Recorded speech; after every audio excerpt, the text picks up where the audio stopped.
മജ്ജ്ഹിമനികായ 25 നിവാപ സൂക്ത. നിവാപ എന്ന വാക്കിൻ്റെ അർത്ഥം വിത്ത് വിതയ്ക്കൽ എന്നാണ്. വിത്ത്, അത് വിതയ്ക്കുക, ഇതിനൊക്കെയാണ് നിവാപം എന്ന വാക്കുകൊണ്ട് ഉദ്ദേശിക്കുന്നത്. ഈ സൂക്തത്തിൽ ഭഗവാൻ ബുദ്ധൻ ആധ്യാത്മിക മാർഗത്തിൽ സഞ്ചരിക്കുന്നൊരു വ്യക്തിയെ എപ്രകാരമാണ് മാരൻ അല്ലെങ്കിൽ ദുഷ്ടശക്തി കീഴ്പ്പെടുത്തുന്നത് എന്ന് പറയുന്നുണ്ട്. ഞാൻ ഇങ്ങനെ കേട്ടു. ഒരിക്കൽ ഭഗവാൻ ശ്രാവസ്തിയിൽ ജേതവനത്തിൽ അനാഥപിണ്ഡകൻ്റെ ആശ്രമത്തിൽ വിഹരിക്കുകയായിരുന്നു. ആ സമയത്ത് ഭഗവാൻ ഭിക്ഷുക്കളെ ഇങ്ങനെ അഭിസംബോധന ചെയ്തു. ഭിക്ഷുക്കളെ, പറഞ്ഞാലും ഗുരുവേ എന്ന് പറഞ്ഞ് ആ ഭിക്ഷുക്കൾ പ്രത്യുത്തരം കൊടുത്തു. ഭഗവാൻ ഇങ്ങനെ പറഞ്ഞു: ഭിക്ഷുക്കളെ, മാനുകൾക്ക് വേണ്ടി വിത്ത് വിതയ്ക്കുന്ന ഒരു വ്യക്തി ഇങ്ങനെ ചിന്തിച്ചിട്ടല്ല വിത്തുകൾ വിതയ്ക്കുന്നത്. ഈ വിത്തുകൾ തിന്നുകൊണ്ട് ആ മാനുകൾ ദീർഘായുസ്സും അതേപോലെ തന്നെ ആരോഗ്യവും ഉള്ളവരായിട്ട് തീരട്ടെ, അവർ എന്നേക്കുമായിട്ട് ചിരകാലത്തേക്ക് സുഖമായിട്ട് ജീവിക്കട്ടെ, അവർ അഭിവൃദ്ധി പ്രാപിക്കട്ടെ എന്ന് പറഞ്ഞിട്ടല്ല ഒരു വ്യക്തി വിത്തുകൾ വിതയ്ക്കുന്നത്. ഇവിടെ വിത്ത് വിതയ്ക്കുക എന്ന് പറഞ്ഞു കഴിഞ്ഞാൽ സാധാരണ ഒരു വിത്ത് വിതയ്ക്കുന്ന കാര്യമല്ല ഇവിടെ പറയുന്നത്. പണ്ട് ഇത്തരത്തിലുള്ള ആൾക്കാർ ജീവിച്ചിരുന്നു. മാനുകൾക്ക് ഹാനി വരുത്താൻ വേണ്ടി അവർ അതിനു വേണ്ടുള്ള വിളവ് ഒരുക്കും. അപ്പോൾ മാനുകൾ വരുന്ന സമയത്ത് അതിനെ അവർക്കിഷ്ടമുള്ളത് ചെയ്യും. സാധാരണ ഒരു കർഷകനെ പറ്റിയല്ല ഇവിടെ പറയുന്നത്. മാനുകൾക്ക് ഹാനി വരുത്താൻ ആഗ്രഹിക്കുന്ന അല്ലെങ്കിൽ അവർക്ക് അപകടം വരുത്താൻ ആഗ്രഹിക്കുന്ന ഒരു വ്യക്തിയെക്കുറിച്ചിട്ടാണ് ഇവിടെ പറയുന്നത്. വിത്ത് വിതയ്ക്കുന്ന ഒരു വ്യക്തി ഇങ്ങനെ ആലോചിച്ചിട്ടാണ് വിത്ത് വിതയ്ക്കുന്നത്: ഞാൻ വിത്ത് വിതയ്ക്കുന്ന സ്ഥലത്ത് ഈ മാനുകൾ അതിക്രമിച്ച് കയറും. അവർ ഒട്ടും തന്നെ ശ്രദ്ധയില്ലാതെ ഈ വിത്തുകളെ തിന്ന് ആസ്വദിക്കാൻ തുടങ്ങും. അങ്ങനെ ആസ്വദിക്കുന്ന സമയത്ത് അവർ അതിൽ ആസക്തരാകും. അങ്ങനെ ആസക്തരാകുന്ന സമയത്ത് അവർക്ക് ശ്രദ്ധ ഉണ്ടാവില്ല. അവർ അശ്രദ്ധയോടുകൂടി അല്ലെങ്കിൽ പ്രമാദത്തോടുകൂടിയായിരിക്കും ഇരിക്കുക. അതിനാൽ മാനുകളുടെ ഈ പ്രവൃത്തിയാൽ എനിക്ക് അവരോട് എന്ത് ചെയ്യണമോ അത് എനിക്ക് ചെയ്യാൻ സാധിക്കും. ഇവിടെ ഭഗവാൻ മാനുകളുടെ ഉദാഹരണത്താൽ അതേപോലെ തന്നെ വിത്ത് വിതയ്ക്കുന്ന വ്യക്തിയുടെ ഉദാഹരണത്താൽ ചില കാര്യങ്ങൾ നമ്മളെ പഠിപ്പിക്കാനാണ് ശ്രമിക്കുന്നത്. അതിൻ്റെ വിവരണം അവസാന ഭാഗത്ത് നമുക്ക് ലഭിക്കുന്നതാണ്. അപ്പോൾ തീർച്ചയായിട്ടും അങ്ങനെ തന്നെയാണ് സംഭവിച്ചത്. ആദ്യത്തെ മാൻകൂട്ടം വിത്തുകൾ വിതയ്ക്കുന്ന വ്യക്തി എവിടെ വിത്ത് വിതച്ചോ അവിടെ അതിക്രമിച്ച് കയറിയതിന് ശേഷം അതിനെ തിന്നുകൊണ്ട് ആസ്വദിക്കാൻ തുടങ്ങി. അപ്പോൾ അവർ അതിൽ ആസക്തരായിട്ടുള്ള സമയത്ത് അവരുടെ ശ്രദ്ധ ഇല്ലാതായി. അതുമൂലം ആ വിത്തുകൾ കൊണ്ട് ആ വിത്തെറിഞ്ഞ വ്യക്തിക്ക് ആ മാനുകളെ എന്ത് ചെയ്യണമോ അത് ചെയ്യാൻ കഴിഞ്ഞു. അതായത് ആ മാനുകളെ ആ വ്യക്തി അപകടത്തിൽപ്പെടുത്തി. അങ്ങനെയാണ് ആദ്യത്തെ മാൻകൂട്ടം അവർക്ക് ആ വിത്ത് വിതയ്ക്കുന്നവൻ്റെ ബലത്തിൽ നിന്ന് അല്ലെങ്കിൽ ശക്തിയിൽ നിന്ന് അവർക്ക് രക്ഷപ്പെടാൻ സാധിച്ചില്ല. അപ്പോൾ രണ്ടാമത്തെ മാൻകൂട്ടം ഇങ്ങനെ അവർ മനസ്സിൽ ചിന്തിച്ചു: ആദ്യത്തെ മാൻകൂട്ടം ഒട്ടും തന്നെ ശ്രദ്ധയില്ലാതെയാണ് ആ വിത്തുകൾ ആസ്വദിക്കാൻ തുടങ്ങിയത്. വിത്തുകൾ ആസ്വദിച്ചത് മൂലം അവർക്ക് മദം ഉണ്ടായി അല്ലെങ്കിൽ അതിൽ ആസക്തരായി മൂലം അവർക്ക് ശ്രദ്ധ ഇല്ലാതായത് മൂലം ആ വിത്ത് വിതച്ചവൻ ആ വിത്തിനാൽ ആ മാൻകൂട്ടത്തോട് എന്ത് ചെയ്യണമെന്ന് ആഗ്രഹിച്ചോ അവനത് ചെയ്തു. അതുമൂലം ആ മാൻകൂട്ടത്തിന് ആ വിത്ത് വിതയ്ക്കുന്നവൻ്റെ ശക്തിയിൽ നിന്ന് പുറത്തു വരാൻ സാധിച്ചില്ല. നമ്മൾ ഈ വിത്തുകൾ തന്നെ കഴിക്കുന്നത് ഒഴിവാക്കാം. ഈ അപകടകരമായിട്ടുള്ള വിത്ത് ഒഴിവാക്കിക്കൊണ്ട് നമ്മൾക്ക് ഒരു നിബിഡമായ വനത്തിൻ്റെ ഉള്ളിൽ പോയി അവിടെ താമസിക്കാം. അതുതന്നെയാണ് ആ മാൻകൂട്ടങ്ങൾ ചെയ്തത്. എന്നാൽ വേനൽക്കാലത്തെ അവസാന മാസമായി കഴിഞ്ഞപ്പോൾ അവിടെയുള്ള പുല്ലും അതേപോലെ തന്നെ വെള്ളവും ഇല്ലാതായി. അവരുടെ ശരീരം വളരെ മെലിഞ്ഞത് മൂലം അവരുടെ ബലവും വീര്യവും നഷ്ടപ്പെട്ടു. അതുമൂലം വീണ്ടും അവർ ആ വിത്തെറിയുന്ന വ്യക്തി വിത്ത് എവിടെ എറിഞ്ഞോ അവിടെ എത്തിച്ചേർന്നു. അതിക്രമിച്ച് കയറി ആ വിത്ത് അശ്രദ്ധയോടുകൂടി അവർ ആസ്വദിക്കാൻ തുടങ്ങി, തിന്നാൻ തുടങ്ങിയപ്പോൾ അവർക്ക് അശ്രദ്ധ ഉണ്ടായി, പ്രമാദം ഉണ്ടായി, ആസക്തരായി കഴിഞ്ഞപ്പോൾ അവരുടെ ശ്രദ്ധ പതറി, ശ്രദ്ധയില്ലാതായി. അപ്പോൾ ആ വിത്തെറിഞ്ഞവന് ആ മാനുകളെ എന്തെല്ലാം ചെയ്യണമോ അത് അവർ ചെയ്തു. അങ്ങനെ രണ്ടാമത്തെ മാൻകൂട്ടവും ആ വിത്തെറിഞ്ഞവൻ്റെ ബലത്തിൽ നിന്ന് പുറത്തു വരാൻ സാധിച്ചില്ല. അപ്പോൾ മൂന്നാമത്തെ ഒരു മാനുകളുടെ കൂട്ടം അവർ ഇങ്ങനെ ചിന്തിച്ചു. ആദ്യത്തെ മാൻകൂട്ടം വിത്തെറിഞ്ഞ സ്ഥലത്ത് പോയി ശ്രദ്ധയില്ലാതെ ആ വിത്തിന് മുഴുവൻ ആസ്വദിച്ച് കഴിച്ചു. അതിൽ അവർ മുഴുകിയിരുന്ന സമയത്ത് അവർക്ക് ശ്രദ്ധയില്ലാതായപ്പോൾ ആ വിത്തെറിഞ്ഞവന് അതിനെ എന്ത് ചെയ്യണമോ അത് ചെയ്തു. രണ്ടാമത്തെ മാൻകൂട്ടം അവർ ഇങ്ങനെ വിചാരിച്ചു, ഈ വിത്തിനെ തന്നെ ഒഴിവാക്കി, അപകടകരമായിട്ടുള്ള ഈ ഭക്ഷണം ഒഴിവാക്കി നമ്മൾ വനത്തിൽ പോയിട്ട് താമസിക്കാം. പക്ഷേ വേനൽക്കാലത്തിൻ്റെ അവസാനം മാസം ആയിക്കഴിഞ്ഞപ്പോൾ അവിടെയുള്ള പുല്ലും വെള്ളവും എല്ലാം കഴിഞ്ഞു. അപ്പോൾ അവർ കൃശരായി കഴിഞ്ഞപ്പോൾ അവരുടെ ബലവീര്യം നഷ്ടപ്പെട്ടു. അവർ വീണ്ടും ഈ വിത്തെറിയുന്നവൻ്റെ അടുത്ത് വന്ന് വിത്തുകൾ തിന്നു, അതിനെ ആസ്വദിക്കാൻ തുടങ്ങിയപ്പോൾ അവരുടെ ശ്രദ്ധ നഷ്ടമായി. അശ്രദ്ധരായി കഴിഞ്ഞപ്പോൾ അവരുടെ ജാഗ്രത നഷ്ടപ്പെട്ടു കഴിഞ്ഞപ്പോൾ ആ മാനുകളെ ആ വിത്തെറിഞ്ഞവന് എന്ത് ചെയ്യണമോ അവർ അത് ചെയ്തു. അത് കാരണം രണ്ടാമത്തെ മാൻകൂട്ടത്തിനും ഈ വിത്തെറിഞ്ഞവൻ്റെ ശക്തിയിൽ നിന്ന് രക്ഷപ്പെടാൻ സാധിച്ചില്ല. എന്തുകൊണ്ട് നമ്മുടെ ഒളിത്താവളം ഈ വിത്തെറിഞ്ഞവൻ്റെ കൃഷിസ്ഥലത്തിന് അടുത്ത് വെച്ചുകൂടാ? അപ്പോൾ നമ്മൾ ശ്രദ്ധാപൂർവമായിരിക്കും അവിടെ അതിക്രമിച്ച് കയറി ആ വിത്തുകൾ കഴിക്കുന്നത്. അങ്ങനെ ശ്രദ്ധാപൂർവം ഈ വിത്ത് ആസ്വദിക്കുന്നതുകൊണ്ട് നമ്മൾക്ക് അതിൽ മുഴുകിയിരിക്കാൻ സാധിക്കില്ല. അതുമൂലം നമ്മൾ അശ്രദ്ധർ ആകാതിരിക്കുന്ന സമയത്ത് ആ വിത്ത് വിതച്ചവൻ ആ വിത്ത് കൊണ്ട് എന്താണോ ഉദ്ദേശിച്ചത് അത് അവന് നടത്താൻ സാധിക്കില്ല, നമ്മളെ അപകടപ്പെടുത്താൻ സാധിക്കില്ല. അപ്പോൾ ഈ മാൻകൂട്ടങ്ങൾ, മൂന്നാമത്തെ മാൻകൂട്ടം ഇങ്ങനെ തന്നെയാണ് ചെയ്തത്. ആ വിത്ത് വിതച്ച സ്ഥലത്തിൻ്റെ അടുത്ത് തന്നെ ഒരു ഒളിത്താവളം ഉണ്ടാക്കി അവിടെ താമസിക്കാൻ തുടങ്ങി. എന്നിട്ട് അവിടെ അതിക്രമിച്ച് കയറി ശ്രദ്ധയോടുകൂടി അവർ ആ വിത്തുകൾ കഴിക്കാൻ തുടങ്ങി, ആസ്വദിക്കാൻ തുടങ്ങി. ശ്രദ്ധയോടുകൂടി ഇരുന്നത് കാരണം അവർ അതിൽ മതിമറന്നില്ല. അപ്പോൾ അവരുടെ ജാഗ്രത നഷ്ടപ്പെട്ടില്ല. അത് കാരണം ആ വിത്ത് വിതച്ചവന് ആ വിത്തിനാൽ ആ മാനുകളോട് എന്ത് ചെയ്യണമായിരുന്നോ അത് അവന് ചെയ്യാൻ സാധിച്ചില്ല. അപ്പോൾ ആ വിത്ത് വിതച്ചവനും അവൻ്റെ സഹായികളും ഇങ്ങനെ വിചാരിച്ചു, ഈ മൂന്നാമത്തെ മാൻകൂട്ടം വളരെ വിദഗ്ധരാണ്, അവർ ഒളിഞ്ഞിട്ടാണ് വരുന്നത്, അവരെ നമ്മൾക്ക് കാണാനേ കഴിയുന്നില്ല, അവർ മറഞ്ഞു പോകുന്നു, അവർക്ക് അസാധാരണമായിട്ടുള്ള ശക്തിയുണ്ട്, എന്തൊക്കെയോ ഇന്ദ്രജാല സിദ്ധികളുണ്ട്, അതുകൊണ്ടാണ് അവർക്ക് ഇങ്ങനെ സാധിക്കുന്നത്. അതുകൊണ്ടാണ് അവർ നമ്മളറിയാതെ ഈ വിത്ത് തിന്ന് വരുന്നതും പോകുന്നതും. എന്തുകൊണ്ട് നമുക്ക് ഈ വിത്തുകൾക്ക് ചുറ്റും വടികൾ കൊണ്ട് ഒരു വലിയ വേലി ഉണ്ടാക്കിക്കൂടാ? അപ്പോൾ നമ്മൾക്ക് ഈ മാനുകൾ ഒളിക്കുന്ന ആ ഒളിത്താവളവും നമ്മൾക്ക് കാണാൻ സാധിക്കും. അപ്പോൾ അവർ അങ്ങനെ തന്നെ ചെയ്തു. അവർ ആ വിത്ത് വിതച്ച സ്ഥലത്തിന് ചുറ്റും വടികൾ കൊണ്ട് വേലിയുണ്ടാക്കി. അപ്പോൾ അവർ മാനുകൾ ഒളിക്കുന്ന ഒളിത്താവളം അവർക്ക് കാണാൻ സാധിച്ചു. അങ്ങനെ ആ മൂന്നാമത്തെ മാൻകൂട്ടവും വിത്ത് വിതയ്ക്കുന്നവൻ്റെ ബലത്തിൽ നിന്ന് അവർക്ക് രക്ഷപ്പെടാൻ സാധിച്ചില്ല. അപ്പോൾ നാലാമത്തെ മാൻകൂട്ടത്തിന് ഇങ്ങനെ ഒരു ചിന്തയുണ്ടായി. വളരെ ചുരുക്കിയാണ് പറയുന്നത്, ഒരുപാട് റിപ്പീറ്റേഷനുണ്ട്.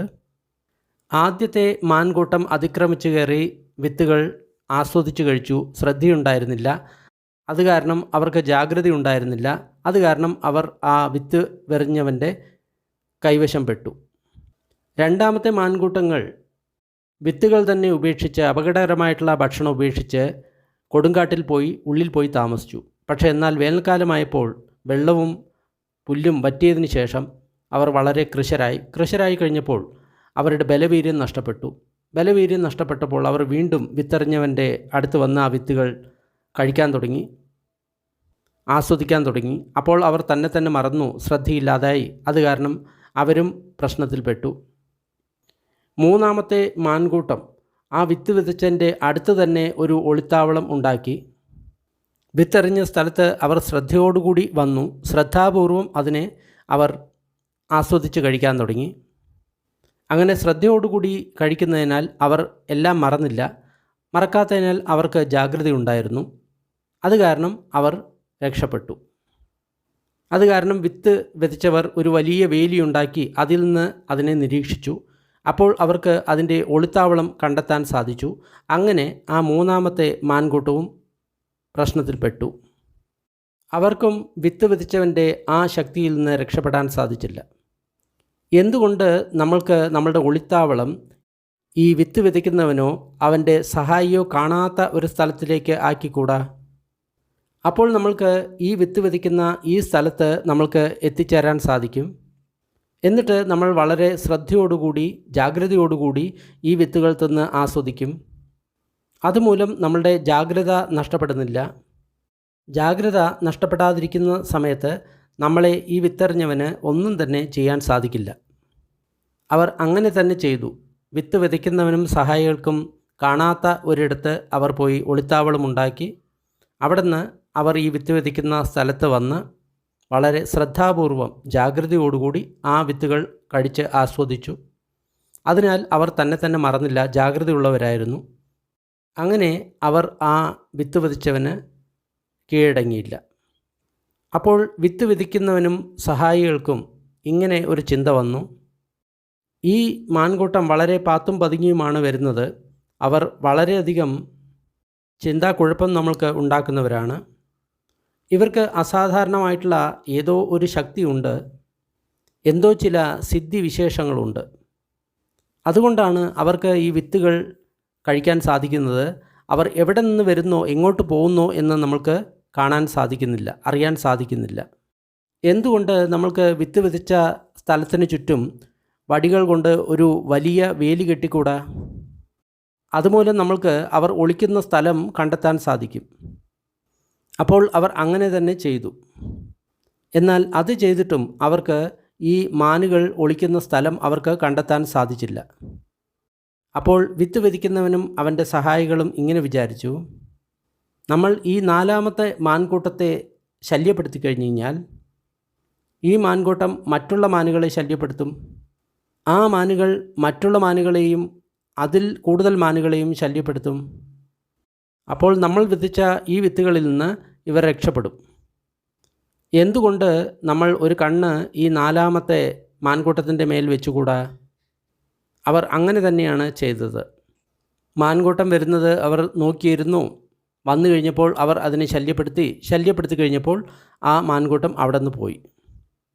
അങ്ങനെയാണ് ആ നാലാമത്തെ മാൻകൂട്ടം വിത്ത് വിതയ്ക്കുന്നവൻ്റെ ശക്തിയിൽ നിന്ന് രക്ഷപ്പെട്ടത്. ഭഗവാൻ അവരോട് പറഞ്ഞു, ഒരു കാര്യം വ്യക്തമാക്കാൻ വേണ്ടിയിട്ടാണ് ഞാൻ ഈ ഉപമ പറഞ്ഞത്. അതിൻ്റെ അർത്ഥം ഇങ്ങനെയാണ്. വിത്ത് എന്നത് 5 ഇന്ദ്രിയങ്ങളുടെ സുഖമാണ്. കണ്ണ്, മൂക്ക്, ചെവി, നാവ്, ത്വക്ക്. വിത്ത് വിതയ്ക്കുന്നവൻ മാരനെയാണ് സൂചിപ്പിക്കുന്നത്. ഇവിടെ മാരൻ എന്ന വാക്ക് അതിൻ്റെ അർത്ഥം ദുഷ്ടശക്തി എന്നാണ്. ചിലർ ഈ മാരനെ ദേവപുത്ര മാരൻ എന്നും വിളിക്കാറുണ്ട്. ചില കാര്യങ്ങൾ ചെയ്തതിനാൽ ദേവലോകത്ത് ഈ വ്യക്തിക്ക് ജന്മം കിട്ടി. പക്ഷേ സ്വയം അജ്ഞനാണ്, അന്ധനാണ്. എന്തിനാണ് ആൾക്കാർ ഈ ജനന മരണ ചക്രത്തിൽ നിന്ന് മുക്തനാകാൻ ശ്രമിക്കുന്നത് എന്ന് ഈ മാരന് മനസ്സിലായിട്ടില്ല. ഇങ്ങനെ ശ്രമിക്കുന്ന ആൾക്കാരെ വ്യതിചലിപ്പിക്കുകയാണ് ഈ മാരൻ്റെ ജോലി. ഈ ലോകത്തിൽ എത്രയോ സുഖങ്ങളുണ്ട്, അവിടെ തന്നെ അവർ ഇരുന്നു കൊണ്ട് ജനിച്ചും മരിച്ചും കൊണ്ട് ഇരിക്കട്ടെ എന്നാണ് മാരൻ ആഗ്രഹിക്കുന്നത്. അതിനെ നമുക്ക് ഡെവിൾ എന്നോ അല്ലെങ്കിൽ മായ എന്നോ എന്ത് വേണമെങ്കിലും വിളിക്കാം. അല്ലെങ്കിൽ നമ്മളുടെ തന്നെ ഉള്ളിലുള്ള വികാരങ്ങൾ, അതിനെ നമ്മൾ മാരൻ എന്ന് കരുതാം. അകുശലങ്ങളായിട്ടുള്ള വികാരങ്ങൾ. വിത്ത് വിതയ്ക്കുന്നവൻ്റെ സഹായികൾ എന്ന് പറയുന്നത് മാരൻ്റെ സഭയാണ്, അല്ലെങ്കിൽ കൂട്ടുകാരാണ്. ശ്രമണ ബ്രാഹ്മണന്മാരെയാണ് മാനുകൊണ്ട് ഉദ്ദേശിച്ചത്. അതായത് ഭിക്ഷുക്കൾ എന്ന് വേണമെങ്കിലും നമ്മൾക്ക് പറയാം. ബ്രഹ്മചര്യം അനുഷ്ഠിക്കുന്നവർ, ശ്രമിക്കുന്നവർ, പരിശ്രമിക്കുന്നവർ, മുക്തിക്ക് വേണ്ടി പരിശ്രമിക്കുന്നവർ എന്നൊക്കെ അർത്ഥം. ഇതിൽ ആദ്യത്തെ ശ്രമണ ബ്രാഹ്മണന്മാരുടെ സമൂഹം മാരനാൽ വിതച്ച ആ വിത്തുകളെയും അതേപോലെ തന്നെ ഈ ലോകത്തെ ആമിഷ സുഖങ്ങളും, അതായത് ഇന്ദ്രിയങ്ങളുമായിട്ട് സംബന്ധപ്പെട്ട സുഖങ്ങൾ, അതിനെ അവർ ആസ്വദിക്കാൻ തുടങ്ങി. ശ്രദ്ധയില്ലാതെ ആസ്വദിക്കാൻ തുടങ്ങിക്കഴിഞ്ഞപ്പോൾ അവർ എല്ലാം മറന്നു. കഴിഞ്ഞപ്പോൾ അവർക്ക് ശ്രദ്ധ ഇല്ലാതായി, ജാഗ്രത ഇല്ലാതായി. അപ്പോൾ മാരന് അല്ലെങ്കിൽ ആ ദുഷ്ടശക്തിക്ക് ആ വിത്തുകളാൽ അല്ലെങ്കിൽ ആ ലൗകിക സുഖങ്ങളാൽ അവരെ എന്ത് ചെയ്യണമോ അത് ചെയ്യാൻ സാധിച്ചു. അതായത് അവരെ മുക്തരാക്കാതെ ഇന്ദ്രിയ സുഖങ്ങളിൽ തന്നെ അവർ നിർത്തി എന്നാണ് പറയുന്നത്. മാരൻ എന്ന ദുഷ്ടശക്തി ആരെയും മുക്തനാക്കാൻ ആഗ്രഹിക്കുന്നില്ല. അവർ വീണ്ടും വീണ്ടും ഈ ജനന മരണ ചക്രത്തിൽ തന്നെ പെട്ടുകിടക്കട്ടെ, ഇവിടെയുള്ള സുഖദുഃഖങ്ങൾ ആസ്വദിക്കട്ടെ. അതാണ് ആ മാരൻ്റെ വിചാരം. അത് കാരണം എല്ലാ ജീവികളെയും ഈ രീതിയിൽ ജനന മരണ ചക്രത്തിൽ പെടുത്താനാണ് മാരൻ ആഗ്രഹിക്കുന്നത്. അതിനാൽ മുക്തി നേടാൻ വേണ്ടി പരിശ്രമിക്കുന്നവരെ വിചലിപ്പിക്കാൻ, അവരുടെ മനസ്സിനെ ചലിപ്പിക്കാൻ മാരൻ പരമാവധി ശ്രമിക്കും. ഇങ്ങനെയാണ് ആ ശ്രമണ ബ്രാഹ്മണന്മാരുടെ ആദ്യത്തെ സമൂഹം മാരൻ്റെ ശക്തിയിൽപ്പെട്ടത്. ഈ ശ്രമണ ബ്രാഹ്മണന്മാരുടെ സമൂഹം ആദ്യത്തെ മാൻകൂട്ടത്തെ പോലെയാണ് എന്നാണ് ഞാൻ പറയുന്നത്.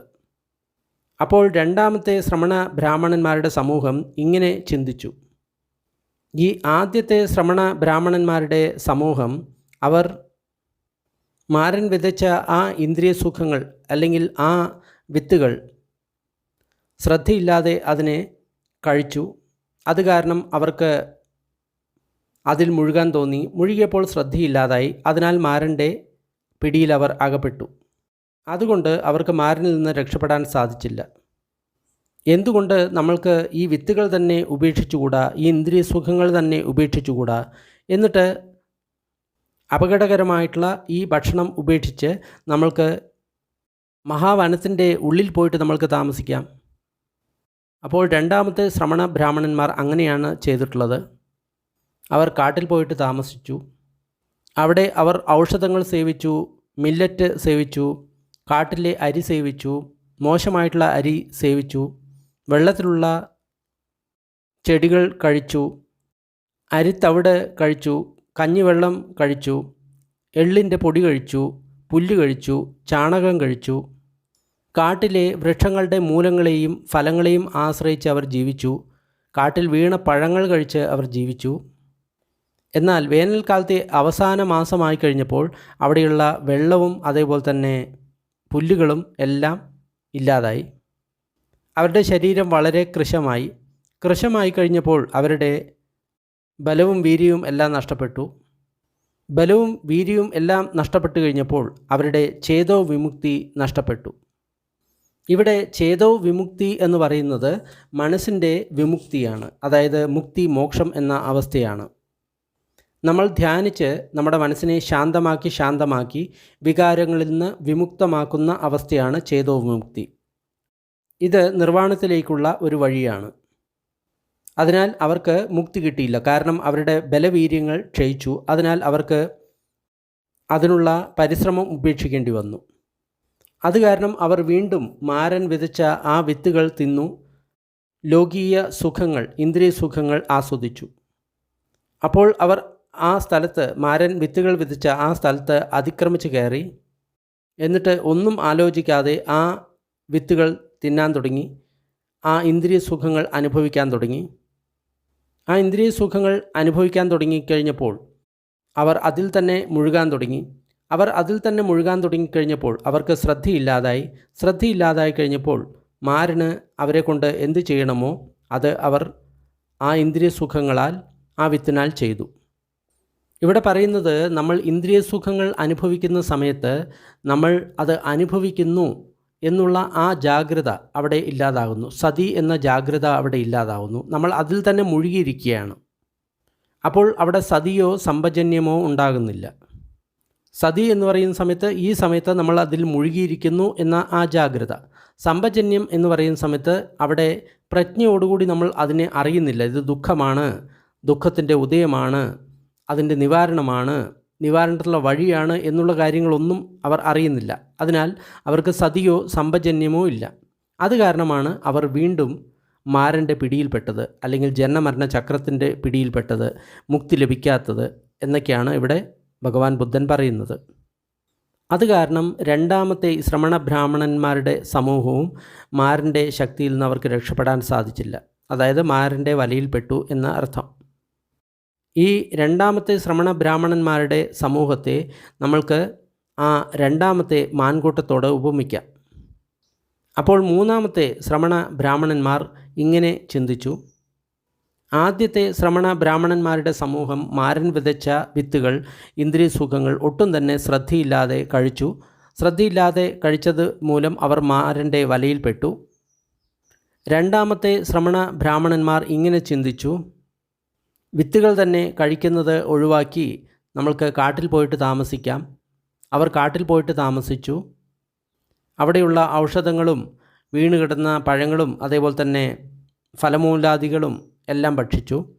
പക്ഷേ വേനൽക്കാലമായി കഴിഞ്ഞപ്പോൾ, അവസാന മാസമായി കഴിഞ്ഞപ്പോൾ അവിടെയുള്ള വെള്ളവും അതേപോലെ തന്നെ പുല്ലുകളും എല്ലാം കഴിഞ്ഞപ്പോൾ അവരുടെ ശരീരം കൃശമായപ്പോൾ ബലവീര്യം നഷ്ടപ്പെട്ടു.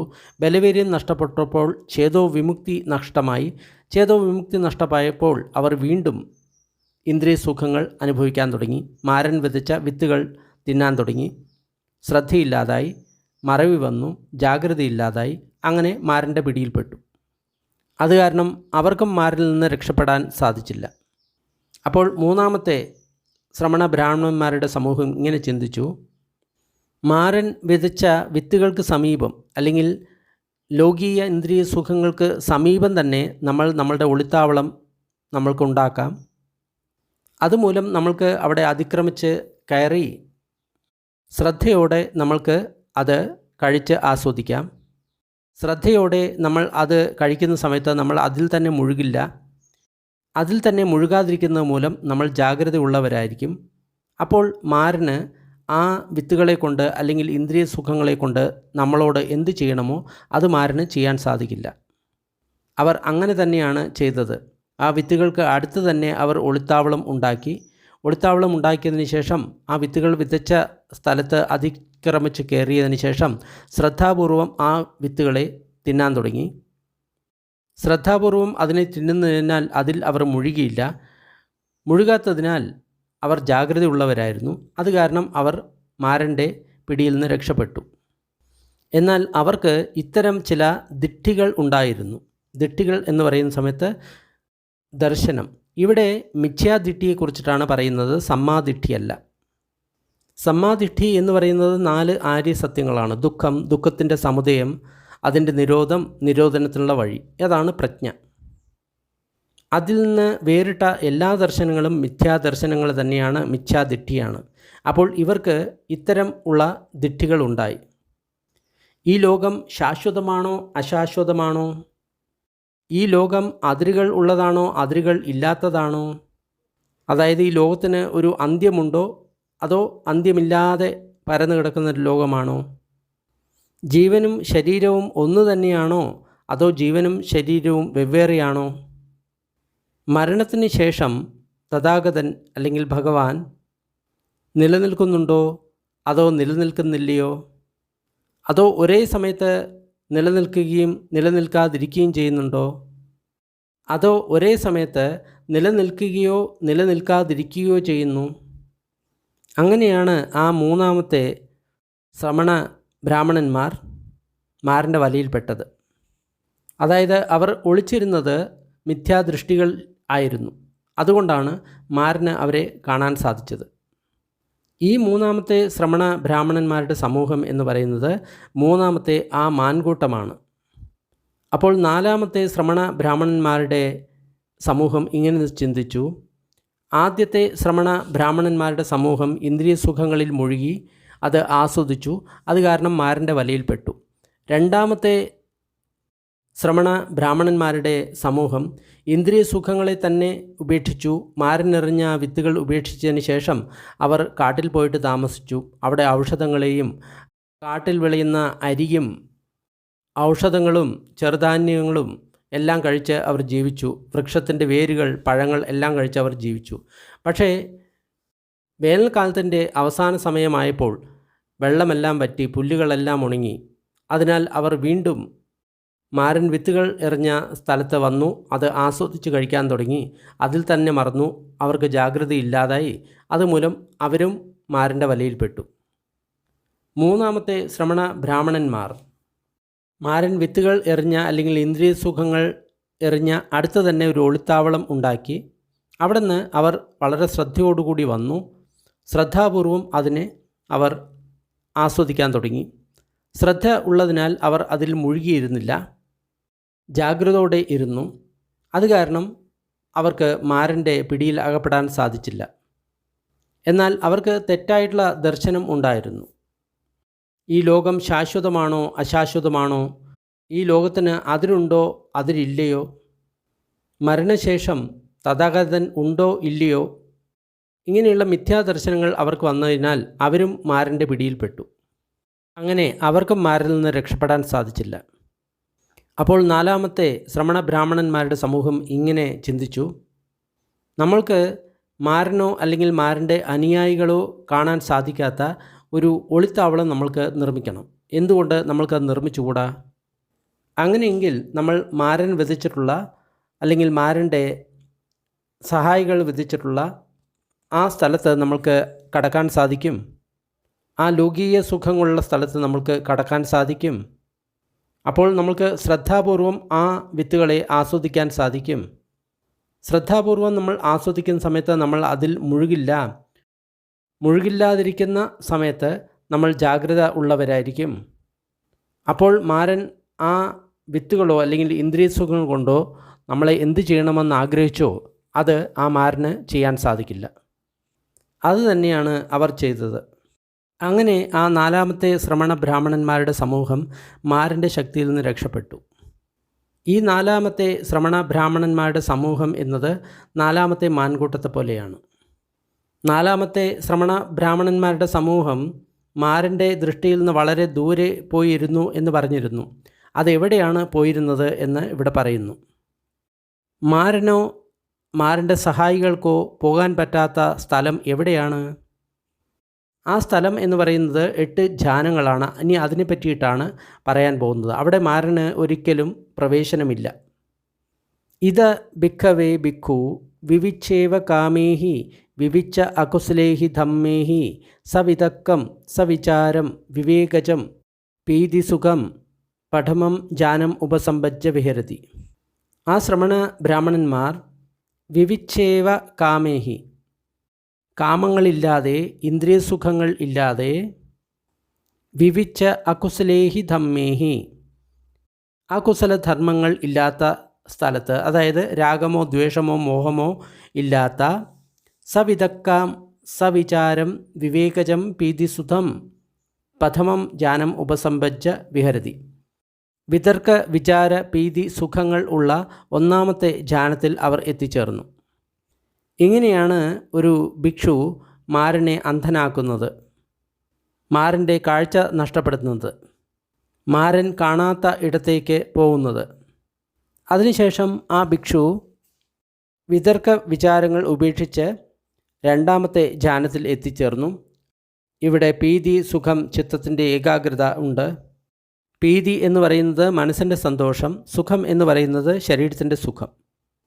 ഇങ്ങനെയാണ് ഒരു ശ്രമണ ബ്രാഹ്മണൻ മാരനെ അന്ധനാക്കി എന്ന് പറയുന്നത്, അവൻ്റെ കാഴ്ചശക്തി ഇല്ലാതാക്കിയത്, കാണാത്ത ദൂരത്ത് പോയിരിക്കുന്നത്.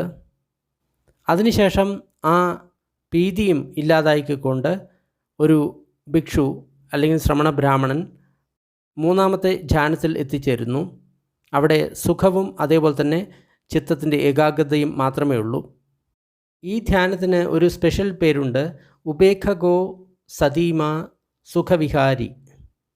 ഇങ്ങനെ ഒരു ബ്രാഹ്മണൻ, ശ്രമണ ബ്രാഹ്മണൻ മാരനെ അന്ധനാക്കി, മാരൻ്റെ കണ്ണ് കെട്ടി, മാരൻ ഇല്ലാതിരിക്കുന്ന സ്ഥലത്ത് പോയി ഒളിച്ചു. അടുത്തതായിട്ട് അവിടെ സുഖമോ ദുഃഖമോ ഇല്ലാത്ത, ദൗർമനസ്സോ സൗമനസ്സമോ ഇല്ലാത്ത, അദുഃഖം അസുഖം ആയിട്ടുള്ള നാലാമത്തെ ധ്യാനത്തിൽ പോയി വിഹരിക്കുന്നു. അവിടെ ഉപേക്ഷ മാത്രമേ ഉള്ളൂ.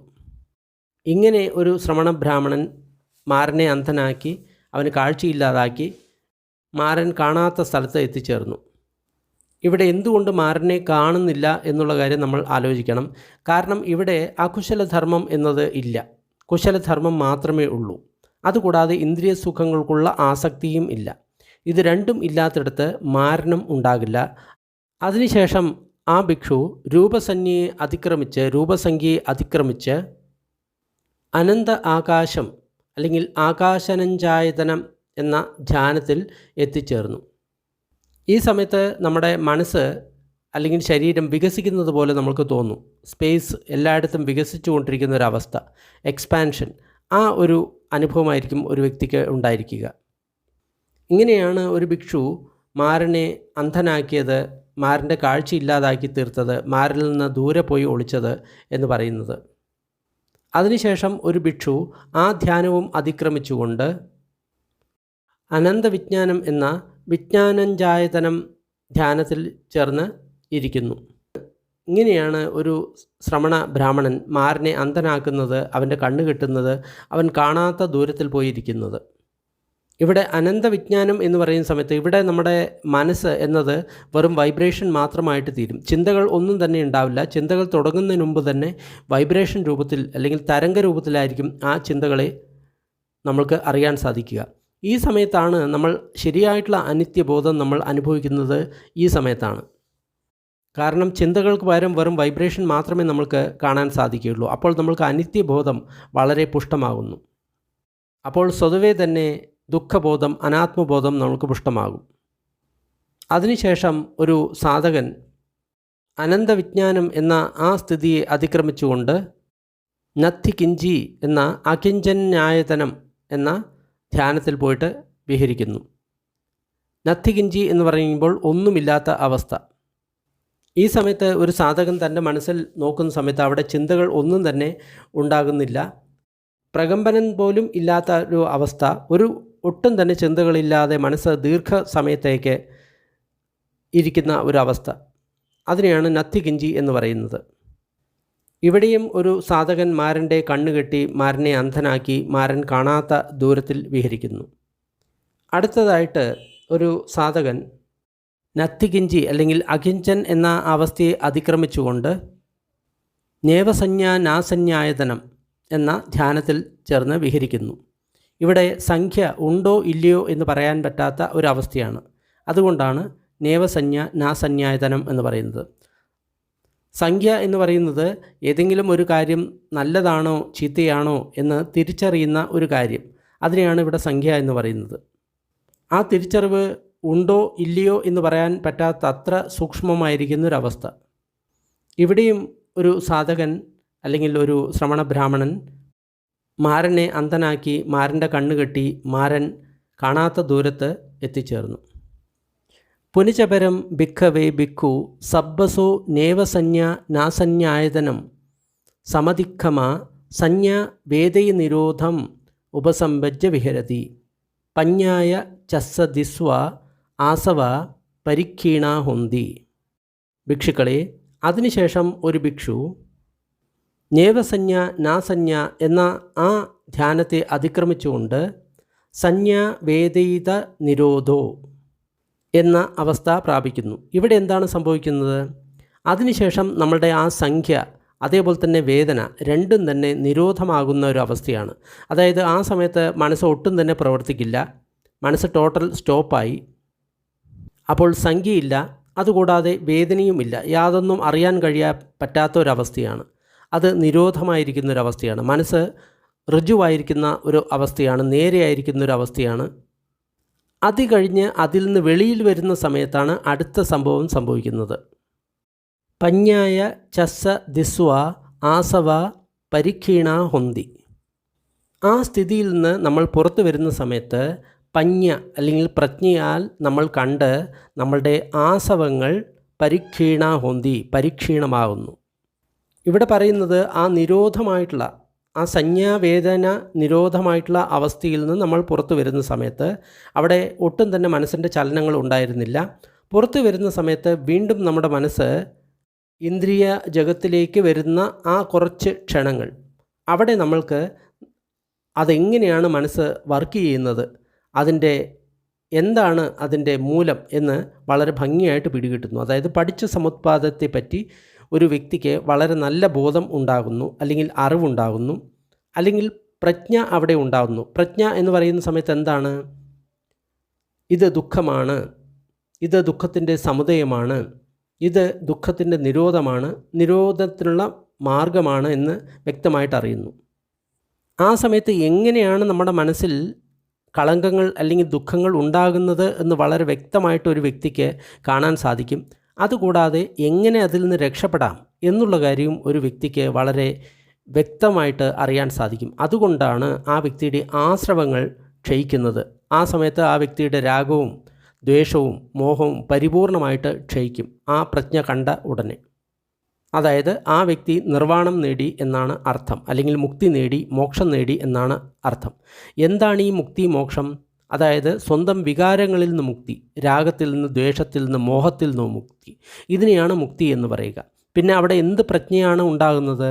പ്രജ്ഞ എന്ന് പറയുന്നത് ഈ 4 ആര്യ സത്യങ്ങൾ ആ വ്യക്തി സ്വന്തം അനുഭവത്തിൽ ദർശിക്കുന്നു. അതിനെയാണ് പ്രജ്ഞ എന്ന് പറയുന്നത്. ദുഃഖം, ദുഃഖത്തിൻ്റെ ഉദയം, അതിൻ്റെ നിവാരണം, നിവാരണത്തിലുള്ള വഴി, ഇത് ആ വ്യക്തിക്ക് വളരെ വ്യക്തമായിട്ട് അറിയാൻ സാധിക്കുന്നു. ഇങ്ങനെയാണ് ഒരു ശ്രമണ ബ്രാഹ്മണൻ മാരനെ അന്ധനാക്കിയത്, അവൻ്റെ കാഴ്ചയില്ലാതാക്കിയത്, അവൻ്റെ കാഴ്ചയ്ക്ക് അപ്പുറത്ത് പോയത്. ഈ സൂത്രത്തിൽ നിന്ന് നമ്മൾക്ക് ഒരു കാര്യം വളരെ വ്യക്തമായിട്ട് മനസ്സിലാക്കാൻ സാധിക്കും. 8 ധ്യാനങ്ങൾ, ഈ ധ്യാനങ്ങൾ നമ്മളെ തീർച്ചയായിട്ടും മുക്തിയിലേക്ക് നയിക്കും, നമുക്ക് നിർവ്വാണം തരും. പലരും പറയാറുണ്ട് ധ്യാനങ്ങൾ ഒരിക്കലും നമ്മൾക്ക് മുക്തി തരില്ല, നമ്മൾ വേറെ എവിടെയെങ്കിലും പോയിട്ട് ജനിക്കും എന്നെല്ലാം പറയാറുണ്ട്. ഇതെല്ലാം തെറ്റായിട്ടുള്ള കാര്യങ്ങളാണ്. നമ്മൾ സൂത്രത്തിൽ തന്നെ കണ്ടു, ഈ 8 ധ്യാനങ്ങളെ കൊണ്ട് മുക്തി തരുന്നു എന്ന് ഭഗവാൻ ബുദ്ധൻ പറയുന്നു. അതുകൂടാതെ ഒരുപാട് സൂത്രങ്ങളിൽ, മജ്ജിമനികായത്തിലെ അതേപോലെ തന്നെ ദീഘനികായത്തിലെ ഒരുപാട് സൂത്രങ്ങൾ ഈ ധ്യാനങ്ങളെക്കുറിച്ച് പറയുന്നുണ്ട്. 4 ധ്യാനം, 8 ധ്യാനം, ഇതിലൂടെ എങ്ങനെ നമ്മൾക്ക് മുക്തി ലഭിക്കുന്നു എന്ന് ബുദ്ധൻ വീണ്ടും വീണ്ടും പറയുന്നുണ്ട്. അപ്പോൾ ഈ ധ്യാനവും ബുദ്ധൻ പണ്ട് ഉപേക്ഷിച്ച ധ്യാനവും രണ്ടും തമ്മിലുള്ള വ്യത്യാസം എന്താണ്? പണ്ട് ബുദ്ധൻ പരിശീലിച്ച് ഉപേക്ഷിച്ച ധ്യാനം എന്ന് പറയുന്നത് 1 പോയിൻറ്റഡ് കോൺസെൻട്രേഷൻ ആയിരുന്നു. അതായത് ഒരു സ്ഥലത്ത് മാത്രം ഏകാഗ്രമാക്കുന്ന ആ ഒരു ധ്യാനം, അതിൽ പ്രജ്ഞ ഉണ്ടായിരുന്നില്ല. അതുകൊണ്ടാണ് അത് ലൗകികമായിട്ടുള്ള ധ്യാനമായത്. എന്നാൽ ഈ ധ്യാനത്തിൽ പ്രജ്ഞ ഉണ്ട്. അതിനാലാണ് ഇത് ലോകോത്തര ധ്യാനമായിട്ട് മാറിയത്. അപ്പോൾ ഇനി ആരെങ്കിലും നിങ്ങളോട് പറയുകയാണ് ധ്യാനത്തിലൂടെ ഒരിക്കലും മുക്തി മോക്ഷം ലഭിക്കില്ല, തെറ്റാണ്, നിങ്ങൾ ഇവിടെ ഈ ലോകത്തിൽ തന്നെ നിങ്ങൾ കറങ്ങി നടക്കും, നിങ്ങൾ മാരൻ്റെ വലയിൽപ്പെടും എന്നെല്ലാം പറയുകയാണെങ്കിൽ തീർച്ചയായിട്ടും അവർക്ക് ഈ സൂത്ര നിങ്ങൾ അയച്ചു കൊടുക്കുക. ഇവിടെ 8 ധ്യാനത്തെക്കുറിച്ച് പറഞ്ഞിട്ടുണ്ട്. പക്ഷേ അത് എങ്ങനെ നമ്മൾ പരിശീലിക്കും? ആര് നമ്മളെ പരിശീലിപ്പിക്കും? ഇന്ത്യയിൽ ഇന്ന് ധമ്മസുഖ ഏഷ്യ എന്ന് പറയുന്ന ഒരു വെബ്സൈറ്റ് ഉണ്ട്. ആ വെബ്സൈറ്റിൽ പോയി കഴിഞ്ഞ് കഴിഞ്ഞാൽ ബന്ദേ വിമലാരംസി ഈ 8 ധ്യാനങ്ങളെയും അദ്ദേഹം പഠിപ്പിക്കുന്നുണ്ട്. മൈത്രി ധ്യാനം പഠിപ്പിക്കുന്നുണ്ട്. അതിൻ്റെ അറിവുകൾ നിങ്ങൾക്ക് ലഭിക്കുന്നതാണ്. അപ്പോൾ നിങ്ങൾക്ക് തീർച്ചയായിട്ടും അതിൽ നിന്ന് ഈ ധ്യാനങ്ങൾ, 8 ധ്യാനങ്ങൾ പഠിക്കാൻ സാധിക്കും. ഇതാണ് ബുദ്ധൻ പറഞ്ഞത്. ബുദ്ധൻ പറഞ്ഞ ഈ കാര്യങ്ങൾ ഭിക്ഷുക്കൾക്ക് ഇഷ്ടപ്പെട്ടു. അതിനുശേഷം ആ ഭിക്ഷുക്കൾ ഭഗവാന്റെ ആ ഭാഷണത്തെ അഭിനന്ദിച്ചു. അങ്ങനെ നിവാപ സൂത്രം അവസാനിച്ചു. ഈ സൂത്രം ഇഷ്ടമായി കഴിഞ്ഞാൽ ലൈക്ക് ചെയ്യുക, ഷെയർ ചെയ്യുക. കൂടുതൽ സൂത്രങ്ങൾ ഡിസ്ക്രിപ്ഷൻ ബോക്സിലുണ്ട്. അല്പസമയത്തേക്ക് പുണ്യവിതരണത്തിൻ്റെ അഭ്യാസം ചെയ്യാം. ദുഃഖം അനുഭവിക്കുന്ന സർവ്വപ്രാണികളും ദുഃഖത്തിൽ നിന്ന് വിമുക്തരാകട്ടെ. ഭയം അനുഭവിക്കുന്ന സർവ്വപ്രാണികളും ഭയത്തിൽ നിന്ന് വിമുക്തരാകട്ടെ.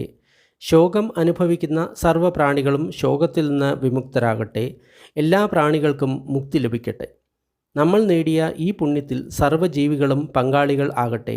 അതുമൂലം സർവ്വപ്രാണികൾക്കും സുഖം, സന്തോഷം ഉണ്ടാകട്ടെ. ഭൂമിയിലും ആകാശത്തിലും ഉള്ള സർവ്വപ്രാണികളും അധോലോകത്തെയും മനുഷ്യലോകത്തെയും ദേവലോകത്തെയും രൂപ അരൂപ ബ്രഹ്മലോകത്തിലെയും സർവ്വപ്രാണികളും നമ്മളുടെ ഈ പുണ്യത്തിൽ പങ്കാളികളാകട്ടെ. അതിശക്തരായിട്ടുള്ള ദേവന്മാരും ബ്രഹ്മന്മാരും ബുദ്ധശാസനത്തെ സംരക്ഷിക്കട്ടെ. സാധു സാധു സാധു.